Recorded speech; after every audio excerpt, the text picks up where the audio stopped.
Sa ulo ng mga balita, Diwata, sinugod ng mga artista galing sa Japan. Francis Leo Marcos, iniwan ng asawa at umuwi sa Japan.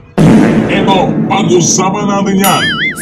Ito yung video po na kaganapan po dyan sa Diwata Paris Overload na kung saan may mga kilalang artista di umano sa Japan at titikman daw si Diwata titikman daw yung Diwata Paris Overload. Ito yung video. Anong sabi nung bumisitang artista ng Japan? Ayun nga, nagpunta sa artista ng Japan, celebrity sa Japan, superstar sa Japan, artista siya. So pumunta sa Diwata Paris para tikman lang talaga. Hindi ko alam kung gusto niya matikman yung Paris ko, ako talaga. Pero yung Paris kung ano yung tinikman, nagustuhan niya naman.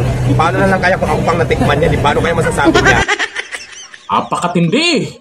Apakalupit na ni Diwata. Hindi lang sikat dito sa Pinas, pati sa ibang bansa, pinag-uusapan na rin siya at kilala na siya. Kasi hindi naman pupunta yan dito sa Pinas yung mga yan kung hindi siya kilala. Siyempre, inalam nila kung bakit pinag-uusapan itong Diwata Paris Overload, in-interview nila at tinikman nila.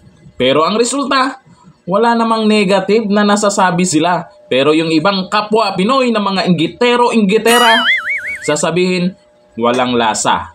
Oh, di ba? Tuloy-tuloy po yan yung sinasabing balang araw ay magkaroon din po yan sa ibang bansa yung Diwata Paris Overload. Hindi po malayong mangyari yan kasi meron na pong mga nag-franchise.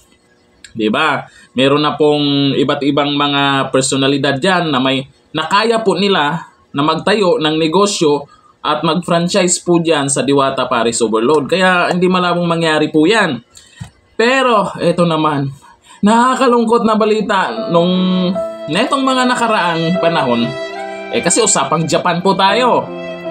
Eto, nangyari kay Norman Mangusin, yung mahilig manlait kay Diwata at inaabangan kung kailan lumubog si Diwata at gustong tapatan ang Diwata Paris Overload kasi magtatayo daw ng libreng parisan, hanggang ngayon wala pa rin. Eto, yung nangyari sa kanya. Kahapon po hiniwalayan ako ng aking asawa dahil sa ginagawa ko. Kawawa naman. Sino nga ba yan? Sino nga ba yung asawa niya? Nako, eto. I'm Mayu Murakami. I'm from Tokyo. Maraming mga nagtatanong, ano kaya ang dahilan? Hindi na kailangan itanong yan. Kasi, hindi lang naman itong asawa ang hiniwalayan siya at iniwan siya. Marami. Dati niyang amo, dating mga sikat na vlogger, sikat na mga rapper, at kung sino pa, at mas marami pa. May mga sponsor na iniwan din siya.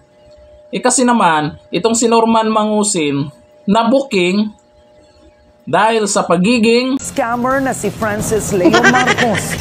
Yan. Nung simula kasi nung nakulong po siya, doon talaga nagsimulang na booking. Kasi siyempre, andun yung investigasyon po ng NBI. Diba? Kung NBI na po ang nakakuha ng mga informasyon, maniniwala yung karamihan at binalita. At akalain mo nakulong siya, hindi man lang siya dinalaw ng asawa niya. Nakulong siya, hindi man lang siya naalala ng asawa niya. Hindi man lang naawa sa kanya. Kaawaan pa ba talaga itong mga ganitong tao? Kaya ang nangyari, balita po natin, kaya tinawag ko pong Boy Sundrox yan, uminom ng Sundrox doon sa loob. Patong-patong na po yung problema niya.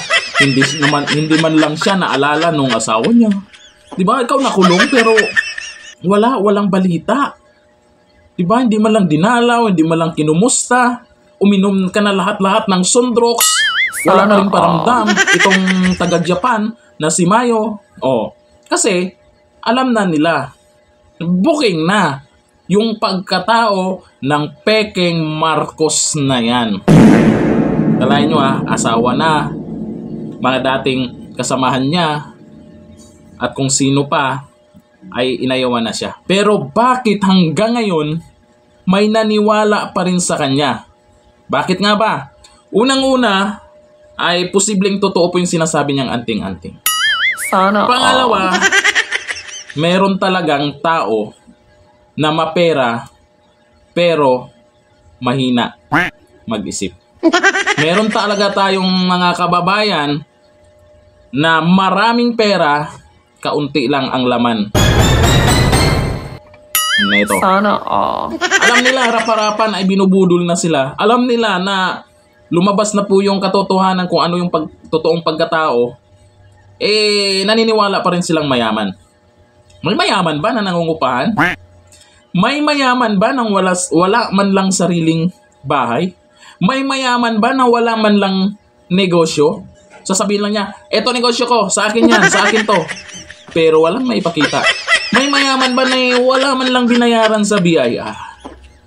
May mayaman ba na pag kumain, sa harap ng pagkain, sumisinghot, sumisinga, at kung ano pang mga kadugyutan na ginawa?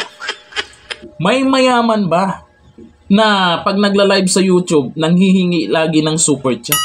Nagmamakaawang pakishare. Nasaan na yung FFCI? May super chat na kayo. May mayaman bang nagmamalimos na lang sa super chat? May mayaman ba na umasa na lang sa libreng pagkain sa kasino? Araw-araw tuwing live, nakikilibre sa kasino? Ganyan ba ang galawan ng isang mayaman? Kuno? May mayaman ba na puro kaso ang hinaharap niya ngayon? Ano yung mga kaso? Merong istapa. Kalahin mo mayaman ka, may kasong istapa ka. Oh. Yung mga uto-utong followers dyan na hanggang ngayon naniniwala pa rin dyan sa idol nyo na ay tumutulong po yan. Tumutulong yan, namimigay. Hindi po siya ang tumulong. Ginawang negosyo po niya yan. Galing sa mga OFW, kagaya po niyan, may nagsalita po niya itong nakaraan at sinabi din po ni Mighty Manong, pag may nag-abot sa kanya para idaan sa kanya.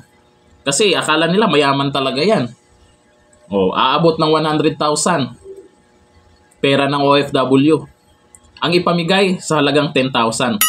Tuwang-tuwa naman tong mga supporters. Namigay si Francis Leo Marcos. Alam naman nila sa sarili nila na pera nila yon.